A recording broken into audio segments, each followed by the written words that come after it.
with Rico and Kayla is about to go live online. Catch All Out Monster hit music, All Out celebrity interviews, All Out showbiz and sports news, All Out fun, an exclusive on the Monster. Catch the stream on the Monster Facebook page at RX931, the Monster YouTube channel at RX931, and twitch.tv/Monster RX931. Your All Out hosts, Rico Robles and Kayla Rivera. Stand by and enjoy the program.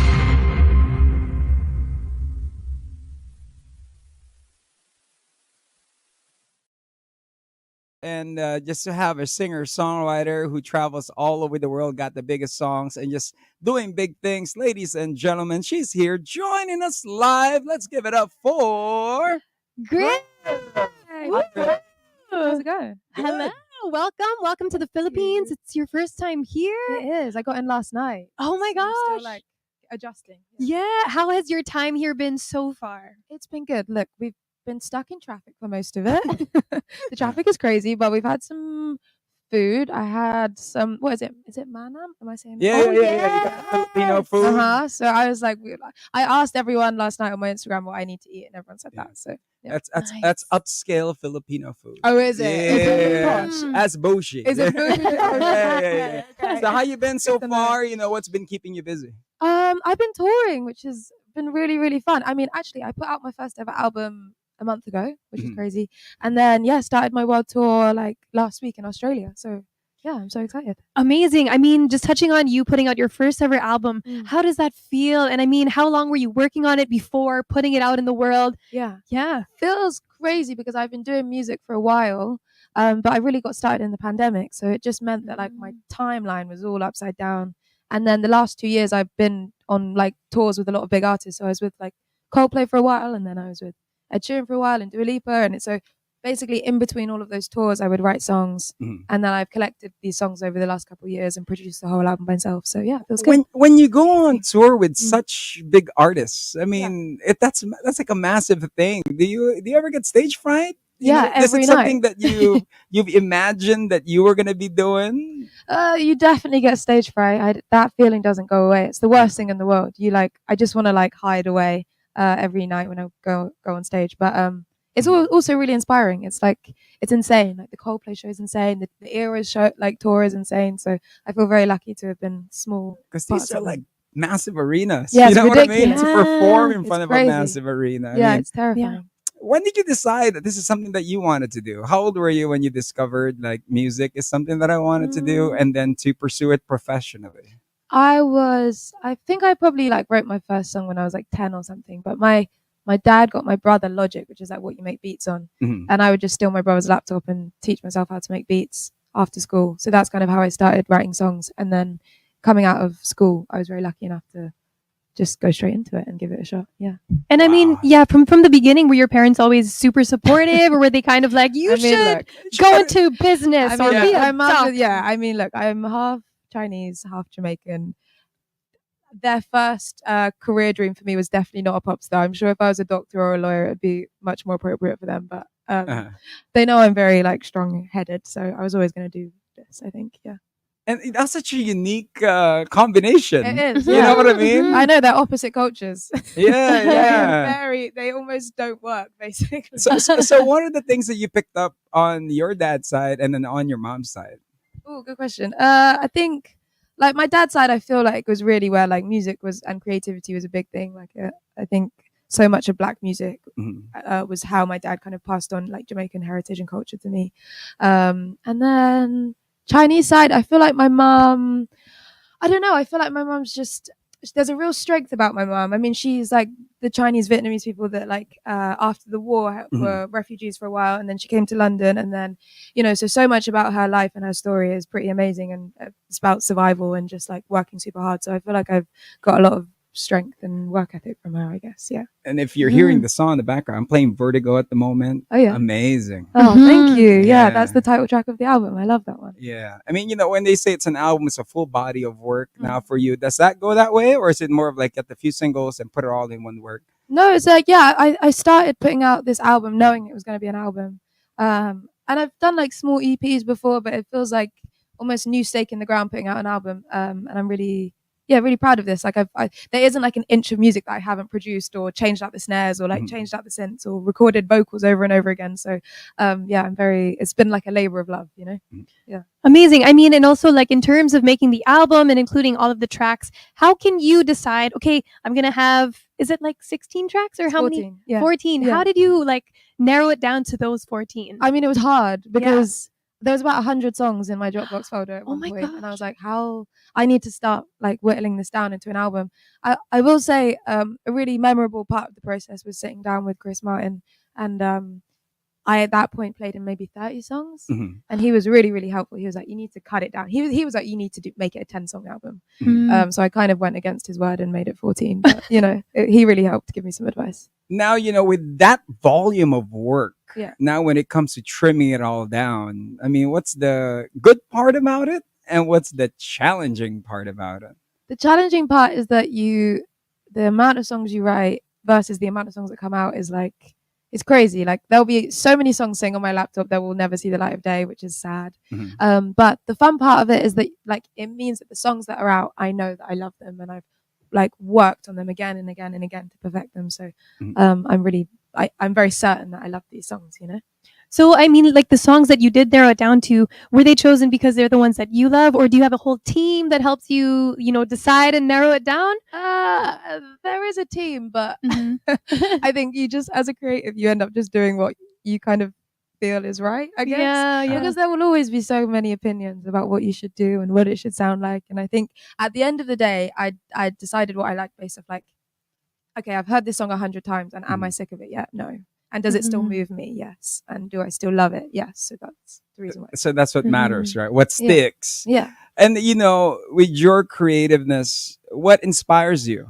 When you're running out of inspiration, what do? Do you take time off? Do you go for a run? Or what is it that you enjoy doing? Well, all of this album was made in little cottage Airbnbs in the UK. So that was how I was like, I felt like I had writer's block for 2 years basically. And so I had to like be quite drastic. I'd hire an Airbnb, drive there for a few hours, and I would sit there by myself and convert like a living room or a kitchen into a studio. And that was kind of my way of like trying to take my brain out of all of the noise and get a bit more inspired, if that makes sense. So lots of Airbnbs is how this album has been written. It's soul searching, right? Basically, when you go to these places, it's really, because, you know, your music, it's your most authentic self. Yeah, exactly. So yeah, it definitely is my most honest writing, I would say.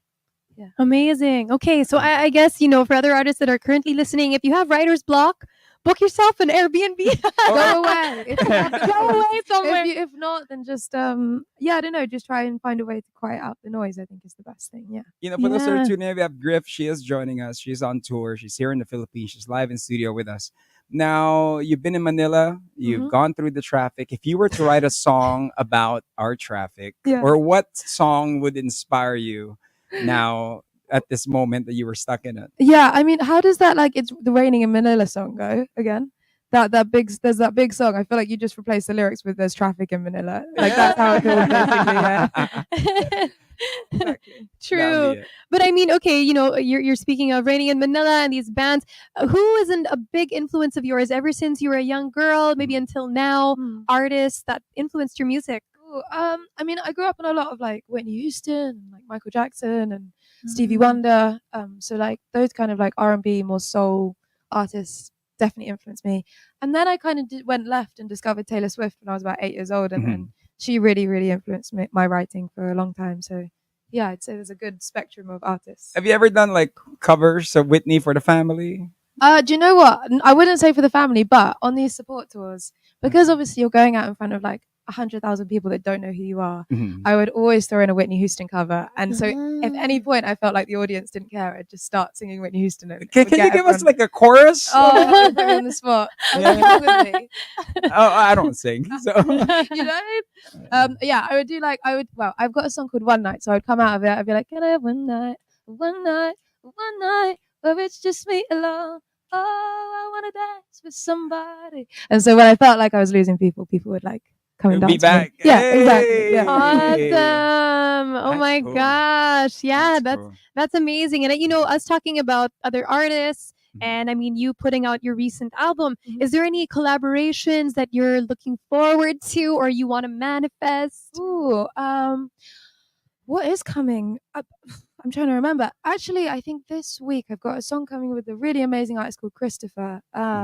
So that's my next thing that's happening. And then what else do I want to manifest? I don't know. It's funny. All of the like artists that I've been very lucky enough to be associated with, I've never like planned it. So I feel like I'm just going to keep going with the wind and, trust God will bring something good. Now, they do say that in every artist, when you get started in something, you got to have that major goal, right? And you plan it out and you give yourself X number of years to reach that goal. Now for you, have you reached that major goal? Or, and if so, what is that major goal? No, I don't think I feel like I've reached that major goal. I think my major goal is to just write. I would love to die knowing I've written some songs that are going to live beyond me, if that makes sense. Like, even the way that as soon as you sing a Whitney Houston song, as soon as you hear that the like intro of, that was a terrible impression of Whitney, the Whitney song, but as soon as you hear like the first 4 beats of any like classic song, people are either dancing or crying. And I feel like my lifelong goal, whether I don't really care about being famous or anything, I just want my songs to be famous, if that makes sense. Classics. Yeah, that would be really cool. As they do say. Wow. And I mean, you mentioning, anything major. What has been the most like major moment of your career to date? Wow. Other than speaking to you guys right here, right now in Manila, I'm trying to think. I think it was really cool. Like, I think touring is always a really cool thing, and I feel like that's always felt like a real achievement. Like, whether it is like doing these amazing support tours or selling out my own shows, like that will always feel like the best achievement. Like the minute that you step on stage, people sing your lyrics back to you is always a very surreal feeling. So yeah. I mean, speaking of the tour life, like what are the exciting parts about it and what are the challenging parts about it?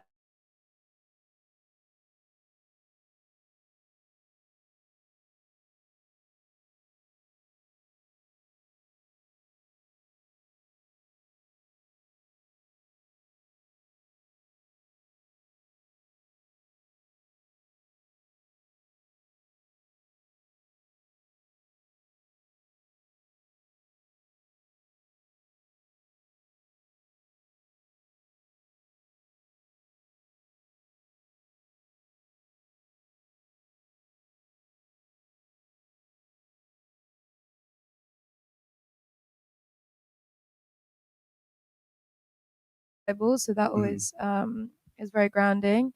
And then like a good candle is very simple, but like it means you've always got a scent associated with that time. So every time you smell it, your brain goes back to that place. So yeah.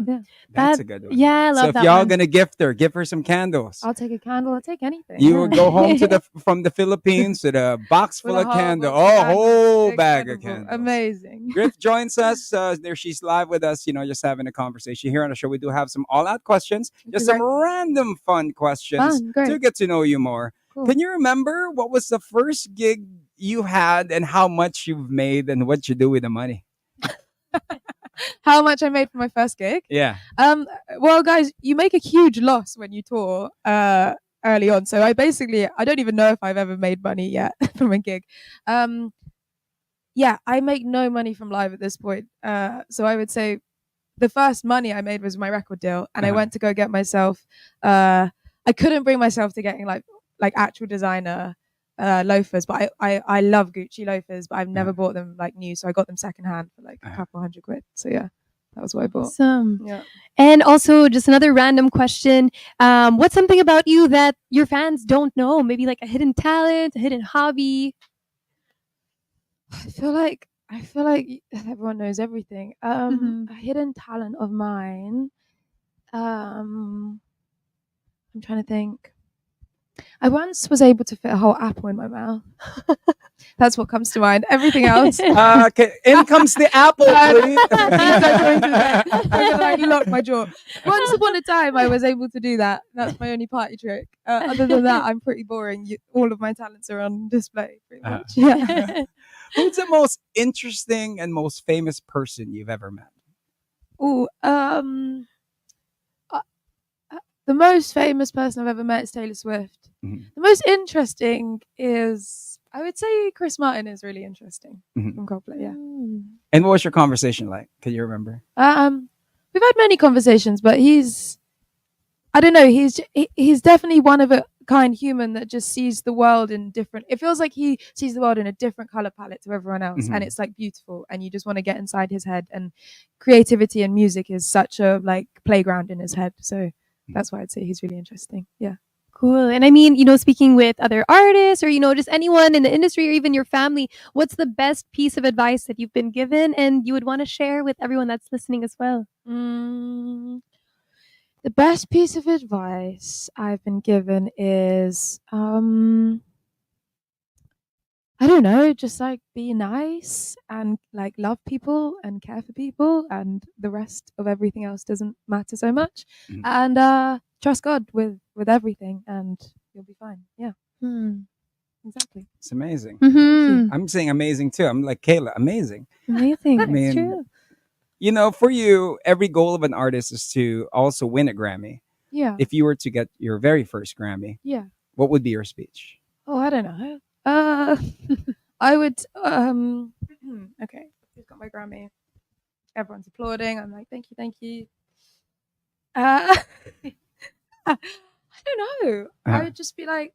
It also depends what the Grammy was for, but I would probably just be like, I would thank everyone I have to thank, management, family, God, best friend, and then I would get off stage. I feel like people don't want a long speech. You know? Like when you won your breakthrough award, your best new artist for I don't remember what I said for Brit Awards. Yeah, I don't remember what I said. Can you take us through that experience? Yeah, the Brits was cool. I mean, this was like a really big award that I didn't realize we were going up for, and like in the UK, this is like a huge award for us. Like I've grown up watching the Brits, so yeah, it was in the middle of the pandemic, and I didn't know we were running for it, and then I found out I won it, which was cool, and then I found out I had to do this big performance, which was terrifying because like. Growing up, like as a kid, I remember like Adele's performance or like Jay-Z's performance at the Brits, like or Stormzy, like they're pretty iconic things. So I had to figure out how to do my own, which was terrifying. And then I had to do it in a room full of like Taylor Swift was there, Dua Lipa was there. I was like really, I don't know if I can swear, but I was like pooing my pants. and then I had to do a speech. I don't remember what I said. But I think I was just very excited and out of breath because what was cruel is they made me accept my award straight after my performance. So I was literally like, I had the award in my hand. I was like, thank you, bye. But I don't remember anything else. But as a performer, how did you get through that? What were you thinking? Like, what was the motivational thing that you were doing? I was just like so relieved for the night to be over. If I'm really honest, I was, I don't know. I was just trying to take every second by second, to be honest, and hoping I didn't fall in front of national TV, really. But I was just so nervous, basically. Yeah. And I mean, once the night was over, the sense of relief, did you like treat yourself to your favorite meal or like dessert? What did you do right after winning and after, you finished your performance? I think I drank a lot of champagne. As you should. And I think I just drank a lot of champagne and went to bed. It was so tiring as well because I think mentally so much was happening. Like it all felt like a fever dream that like I was ready to just like. I think I drank some champagne. I went out and danced a bit, and then I went to bed. Yeah, that's the adrenaline dump, as it is. Exactly. Yeah, true. Exactly. Griff. Last question for me. There's a bunch of songwriters, singer-songwriters, just like yourself. It's tuned in. Can't quite get the pen to work. Yeah. Nervous of writing outside of their bedroom. Yeah. Getting someone to hear their music. Yeah. You have any advice? I would say I would just ask like, are you in love with the song? Like, do you actually think it's good? I know that sounds really simple, but like, if you think it's amazing, then nothing else really matters. And maybe you're nervous to play it because you actually deep down don't think it's good. So then just keep writing until you think it's good, until you've got your confidence, if that makes sense. And then I would say, don't be too precious. Like, move on. Like, I think Ed Sheeran used to say, write a song a day. And there is a point where I was doing that, and I still try and do that. So just keep going. It's like a muscle you have to strengthen, if that makes sense. Wait, I have a quick question for you as well. Since you were asking me about my Grammy acceptance speech, you clearly have accepted your awards many a time. What's your go? You must have a script now. Yeah, well, no script. I just you must just have it off by heart. There's so many of them behind you. What do you say? So what I said was this one going out to every single radio DJ that was with me in this nomination. Love that. That this is for us because we have no holiday, we have no Christmases, we missed out birthdays, but we're here to entertain and maybe continue to do so. And that for everybody to just listen to radio, regardless of what sound, what music, because radio is for everyone. Yeah, I love that. That's beautiful. Oh, I'm gonna cry. Yeah. Oh, I love that. Yeah. Thank you. Thank you. Super Thank you very much. Yeah, I'm in the middle of greatness right now. Amazing, amazing. But just last question for me. What's your message to all of your Filipino fans that are currently locked in and also watching right now? I would say it's so crazy for me as like a young girl from London that people in the Philippines would know my music and know my face and appreciate my songs. So thank you. I love you. Please stick around for the journey. And I can't wait to come and like tour here properly and play shows and meet you all. So yeah, love you lots. And if somebody asks you about the Philippines when you get back, what would be the first thing you'll say? I would say, apart from the traffic, the people are amazing. The mangoes are delicious. And I love it here. She's going to buy a house here somewhere. Yeah, it's happening. It's happening. Yeah. She'll be Griff, back soon. Yes, thanks for having me. Thank you very Thank much. you, thank It is the you. Monster anniversary month here on the Monster. August, we Really? celebrate it. So all of the monsters that are watching and tuned in, you have any message for our anniversary? Me, I would say, do we know what year of anniversary it is? No. August. August. Oh, Yeah. okay, I see. Every month, no. Yeah, Well, happy anniversary, guys. This is obviously the greatest radio station in the world. So you're in the right place. And I hope you're celebrating on your anniversary. Hey, Love thank that. you. Thank you, guys. Thank you very much. Griff, thank you. Take care. Enjoy Thank the you for rest having of me. your tour/vacation. And when hopefully we get you on the full show here. Because I Yeah. know are you going to be doing a showcase? I'm doing a showcase on the 23rd. Uh-huh. At what we play? We play. Sorry, my jet lag is kicking in now. But anyway, 23rd I'm doing a showcase. But I can't wait to come back here and play like a proper show with my band as well. That'll be really fun. Yeah. All right. Awesome. Cool. Thanks for having me. Okay. Thank you. There Thank you go. you. There you have it, ladies and gentlemen. Give it up for Griff. There you have it. Kayla, my goodness. Rico, my gosh. Great interview. Learned so much. Yes. But yeah, till then, for all you monsters, it's an anniversary treat, courtesy of the Monster. We leave you with this one. Of course, we'll let you hear the track Vertigo. Till then, my name is Rico Robles. I'm Kayla Rivera. This has been another Monster exclusive interview. Bye. Monster exclusive interview. Monster exclusive interview. Only from Manila's hottest. Monster RX93.1.